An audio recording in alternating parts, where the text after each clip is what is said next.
Hey, hello everyone. Welcome to my YouTube channel. Today's video is about things which an aspirant should know before applying for the UPSC Civil Services examination. This is the second video in our series, that is UPSC Civil Services Exam Explained. If you haven't seen our first video related to exam pattern, I will recommend you to do so. So let's get started with the today's topic. So in this video, we will talk about the education qualification required, maximum and minimum age, number of attempts that an aspirant has, list of optional subjects, cutoff marks of the previous year, and list of different positions recruited through this examination. So let's start with the education qualification first. Aspirant just need to be graduate in any stream from recognized university to apply for this examination. Aspirants who are appearing for the final year exam of graduation can also apply for the prelims exam. The only condition here is before applying for the mains examination, which is generally conducted in the September month, the aspirant should have the proof of passing the final year exam. So let's talk about the age limit now. So a candidate's age should be between 21 years and 32 years to apply for this examination.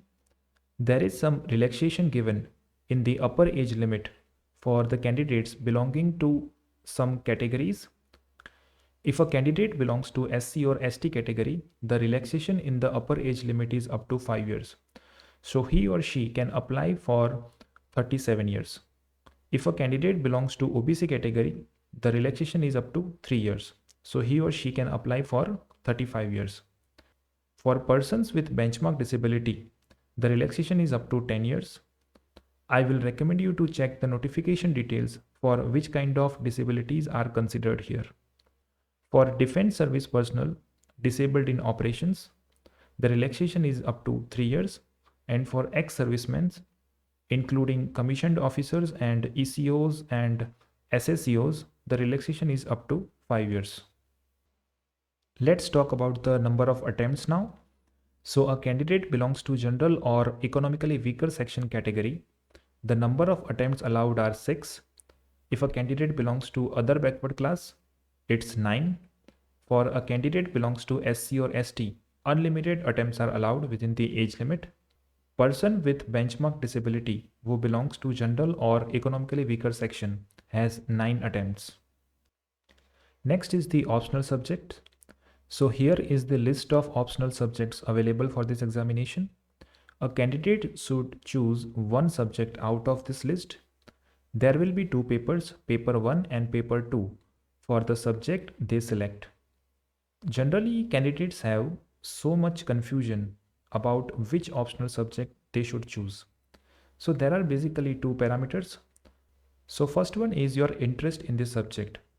So compared to general studies paper, some in-depth understanding is required here.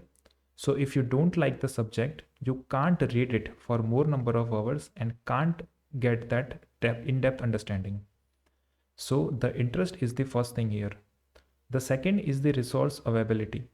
So candidates should make sure that enough online and offline material is available to read about that subject. Candidate can also choose literature of any one of these languages as an optional subject. Let's talk about the cutoff marks now. So this data is from the Civil Service Examination 2019. So as you can see, for the prelims examination, the general category cutoff was 98 out of 200 marks. For mains examination, the cutoff was 751 out of 1750. And for the final examination, the general category cutoff was 961 out of 2025. Cutoff for other categories was as displayed on the screen. Let's talk about the different positions available now. So basically there are 3 types of services: All India services, Central Group A services, and Central Group B services. IAS and IPS are part of All India services. So in All India services, recruitment and training is done by the central government, and after that the officer will be sent to the state cadre, and After working for a few years in the state government, an officer can be deputed to the central government in future.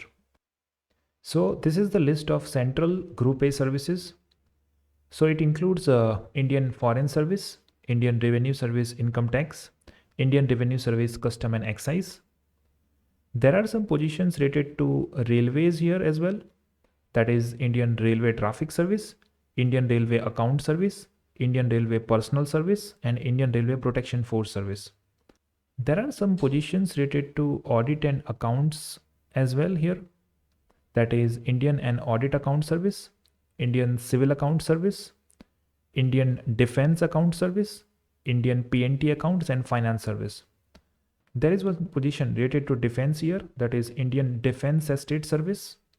The other services which are available here are Indian Information Service, Indian Trade Service, Indian Corporate Law Service, Indian Postal Service, and Indian Ordnance Factory Service.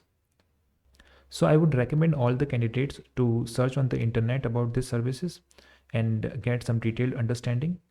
And you should also have some idea about what kind of work you are going to do if you get selected in any of these services. This is the list of Central Group B services, which includes Armed Forces Headquarters Civil Services, then DANICS and DANIPS, that is Delhi, Andaman and Nicobar Civil Service, and also the Police Service, and also the Pondicherry Civil Service and Pondicherry Police Service. Okay, so lastly, thank you for watching this video. Please like and subscribe to my channel and press the bell icon to get new video updates. Thank you very much.